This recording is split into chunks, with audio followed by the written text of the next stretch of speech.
Good morning. I want to thank my colleagues and some future colleagues that are standing here with me for joining us today. The folks with me this morning understand that our Commonwealth is at a crossroads. We understand that Kentuckians are struggling to find good paying jobs. We understand that our state is growing in debt. We have a pension system in this state which, if left unchanged, will bankrupt our state. We have an antiquated tax code, a tax structure that consistently fails to meet our financial needs. And we have regulations and taxes that are strangling the life out of our small businesses and stifling the entrepreneurial spirit across Kentucky. All of us understand that Kentucky has a clear choice this November. They can choose to follow the path of Democrats in the Kentucky House, a path that for 91 years, 91 long years, has taken this Commonwealth to where we are today. A path that has led us to, as one cabinet secretary said a few weeks ago, a place where we are at the top of most lists that we would hope to be at the bottom of, and a place that we're at the bottom of lists that we would hope to be at the top of as a state. Or the people of Kentucky can choose to build a new house in Kentucky, to build a new house for Kentucky and send a message to President Obama and to his biggest cheerleader in Kentucky, Speaker Stumbo, to send a message that Kentucky has had enough. We've had enough big government. We've had enough of mandates. We've had enough of failed policy to last us a lifetime.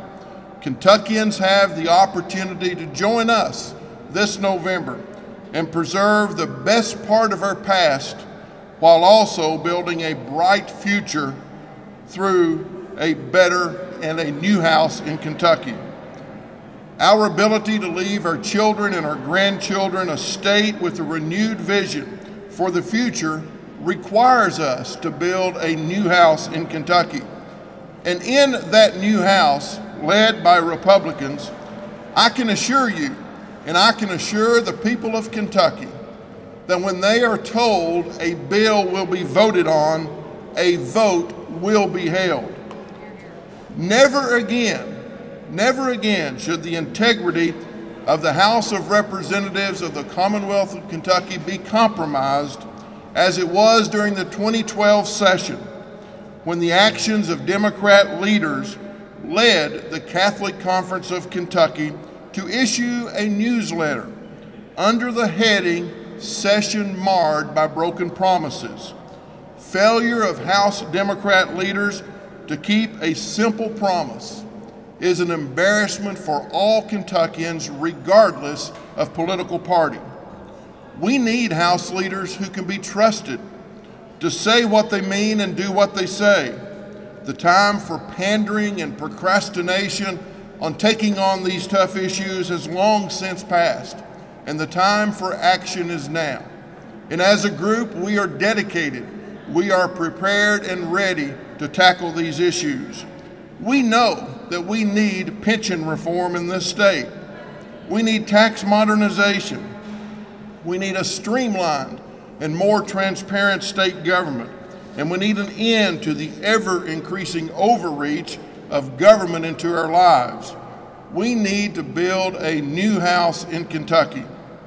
We stand before you today proud to take on that challenge and to present the Kentucky House Republican plan for putting Kentucky and Kentuckians on the path to prosperity. We have laid out a plan highlighting 5 key areas: jobs and the economy, government spending, health care, government reform, and tax reform. For 46 months, unemployment in Kentucky has been greater than 8%. We must reform our tax code.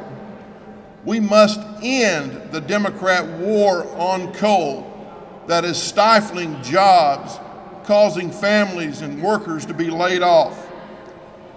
We must create an environment in Kentucky where all Kentuckians have the opportunity to succeed.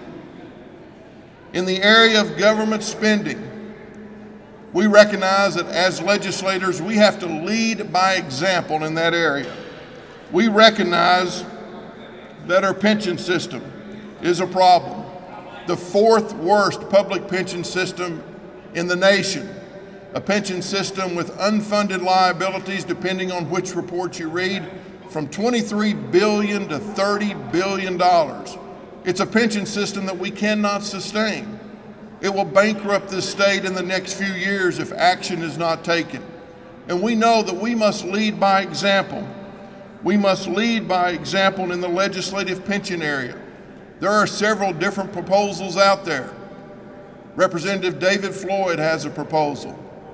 Republican candidate Brian Linder and others have a proposal as well. We recognize that we must and we will, in January, take the lead on legislative pensions. We also recognize that health care is a major problem. We know in Kentucky that more than 800,000 persons are currently on Medicaid. And if the governor chooses to opt in, an additional almost 400,000 will become part of Medicaid. It's something that we cannot afford financially. We know that we have to have a complete review of state-mandated health coverages. We know that in the area of government reform that people want to be able to see legislation. They want to know about what's going on. They want a transparent government. When we become the majority, we propose that no bills will be voted on for at least 48 hours, giving the public time to see those bills and to comment on those bills. We know that our tax system is antiquated. We know that we've got to create an environment for all Kentuckians to succeed. We pledge to work with all areas across our economy, with our business leaders, with others, to develop a system that will get Kentucky back to work.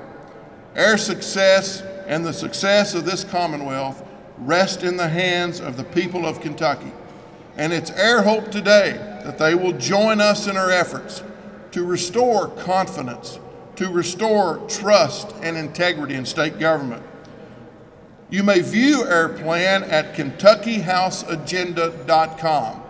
KentuckyHouseAgenda.com.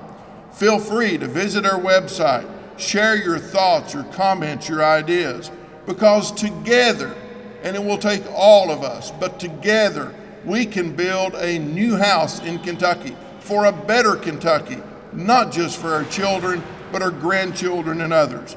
I appreciate you being here today. We're ready to move forward to make Kentucky a better place, and we're ready to build a new house for Kentucky. Welcome any questions.